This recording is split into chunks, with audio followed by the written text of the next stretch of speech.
pessoal, muito bom dia. Aqui quem fala é Nicolas Farto, da mesa de renda variável da Vertic Invest, falando para o nosso Morning Call de hoje, segunda-feira, dia 24 de julho de 2023. E o mercado opera com viés de alta nesse começo de semana, com decisão de juros nos Estados Unidos e na Europa, além de vários nomes importantes que vão publicar os seus resultados do segundo trimestre ao longo dessa semana. Na semana passada, o destaque na Ásia ficou para mais indicadores da China que reforçaram a visão de uma atividade econômica abaixo do esperado. Por lá, o PIB do segundo trimestre veio com um crescimento de 6,3% no anualizado, abaixo do que o mercado esperava, que era uma alta de 7,3%. O principal ponto negativo na atividade econômica chinesa segue sendo o setor imobiliário, que teve queda em todos os indicadores. Em resposta a isso, o governo chinês também anunciou um pacote de 11 medidas de estímulos que foram mais direcionadas para o consumo, mas que também foram interpretadas como insuficientes pelo mercado para fazer o ritmo atingir a meta de crescimento, que é de 5% para esse ano.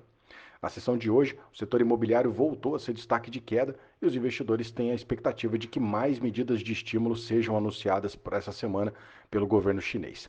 No mercado europeu, o destaque da última semana foi a inflação no Reino Unido, que veio abaixo do esperado e animou os investidores por lá. Nessa semana, tem decisão de juros na zona do euro, sai na quinta-feira e o mercado está precificando mais uma alta de 0,25% para essa reunião. Apesar disso, não tem consenso sobre as próximas decisões do Banco Central Europeu e, por isso, o comunicado após a publicação na quinta-feira ganhou uma relevância maior e deve fazer o mercado se ajustar em relação às expectativas para as próximas decisões.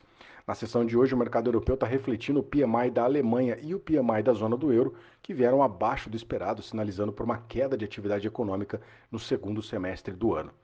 Indo para os Estados Unidos, a semana passada fechou com os índices por lá sem uma direção única. Lá em Nova York, Dow Jones acumulou alta de 2,08, S&P subiu 0,69, enquanto o Nasdaq fechou com queda de 0,90% na semana.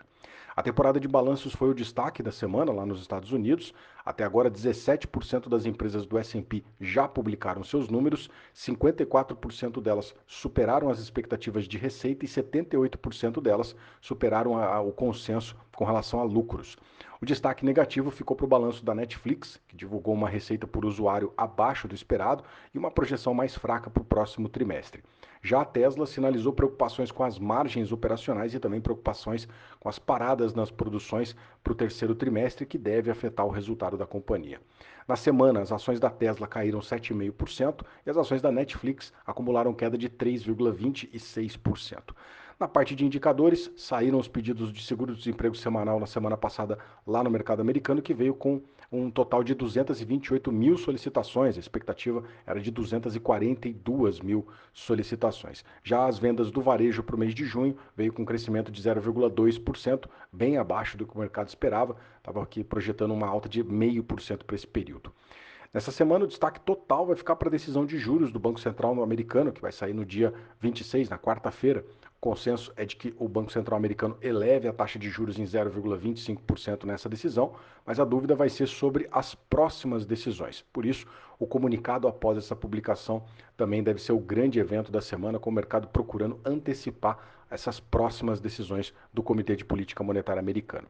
Além disso, nessa semana também vai sair a prévia do PIB do segundo trimestre desse ano de 2023 e na sexta-feira saem os dados de inflação medido pelo PCE, que é a medida oficial usada pelo Banco Central para definir a política de juros.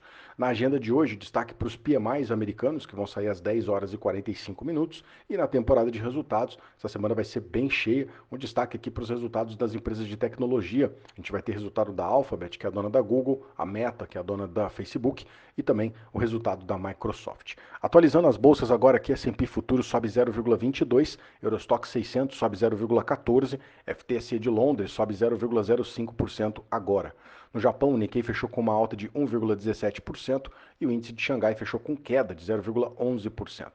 Índice de mercados emergentes cai em 0,15% agora. O DXY, dólar index, subindo 0,20%, enquanto os juros de 10 anos nos Estados Unidos caem em 0,63% e estão remunerando a 3,81% no anual. O índice de commodities da Bloomberg está subindo 0,93% e o petróleo segue o movimento de alta da semana passada. O WTI está subindo 0,84% agora, cotado a 77 dólares e 72 centavos o petróleo WTI, o barril do petróleo WTI, perdão. E o petróleo Brent está subindo 0,73%, cotado a 81 dólares e 45 centavos o barril. O petróleo, como eu disse, segue o movimento de alta da semana passada, com notícias de mais cortes de produção pela Arábia Saudita e Rússia, além também de refletir o aumento nas tensões no conflito contra a Ucrânia. O minério de ferro fechou com uma leve alta nessa madrugada lá na China. Em Dalian, o minério subiu nessa madrugada 0,06% e fechou cotado aos 117 dólares e 9 centavos a tonelada.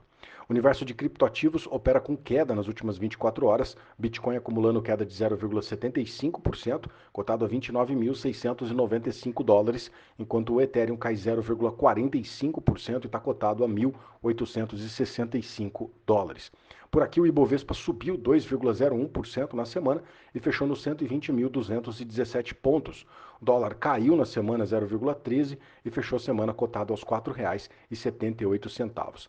Na semana passada nós tivemos a publicação do IBCBR, que é uma proxy do PIB, e o número veio bem abaixo do esperado, veio com uma queda de 2% em junho, enquanto o mercado estava esperando uma queda bem menor, queda de 0,1%. Do lado político, apesar do recesso parlamentar, o mercado acompanhou o lançamento do programa Desenrola Brasil, que tem o objetivo de incentivar as renegociações de dívidas e reduzir a inadimplência de pessoas físicas. O Ministério da Fazenda também divulgou as novas projeções de crescimento e de PIB, né, para esse ano e para o próximo também, e as expectativas para o PIB desse ano aumentaram de 1,9% para 2,5%. Já as estimativas de IPCA para o Ministério da Fazenda caiu de 5,6% para 4,85% para esse ano de 2023. Do lado corporativo, destaque para a WEG, que foi uma das primeiras a divulgar o resultado do segundo trimestre de 2023, e os números vieram acima do esperado, o que fez a ação da WEG subir na semana mais de 8%. Destaque também para o setor educacional, que refletiu a fala do ministro da Educação, que declarou que o novo FIES deve ser apresentado até o final desse mês. E com isso, no setor, as ações da Edux Educação fecharam com uma alta de mais de 11% na semana, enquanto as ações da Cogna subiram 7,9%. Do lado negativo, destaque para a queda das ações do setor de frigorífico, que refletiram as notícias de que o Japão suspendeu as importações de carne de frango aqui no nosso país por conta do caso de gripe aviária que foi publicada lá no estado de Santa Catarina. Na semana, as ações da JBS caíram 4,8%, as ações da Marfrig caíram 2,4%. Nessa semana, o destaque na nossa agenda vai ficar para amanhã, a divulgação do IPCA 15 de junho. Vai sair na manhã, na terça-feira, e o mercado espera uma queda de 0,05%. Essa é a projeção do time aqui da XP. Já a projeção do time do Itaú está esperando uma queda maior, queda de 0,09% para essa leitura de IPCA 15, referente ao mês de julho, tá, pessoal? Na quinta-feira vão sair os dados de emprego do CAGED. A expectativa de mercado é de que tenham sido criadas 182 mil vagas no mês de junho. E na sexta-feira, para fechar a semana, vão sair os dados de desemprego medido pela PNAD contínua. O time aqui da XP está esperando que a taxa de desemprego caia de 8,3% para 8,2%. E ao longo dessa semana, a nossa temporada de balanços também vai ganhando ritmo. Bem, esses são os destaques para essa semana. Eu agradeço a sua companhia e te desejo um excelente dia. Um grande abraço, valeu e até amanhã.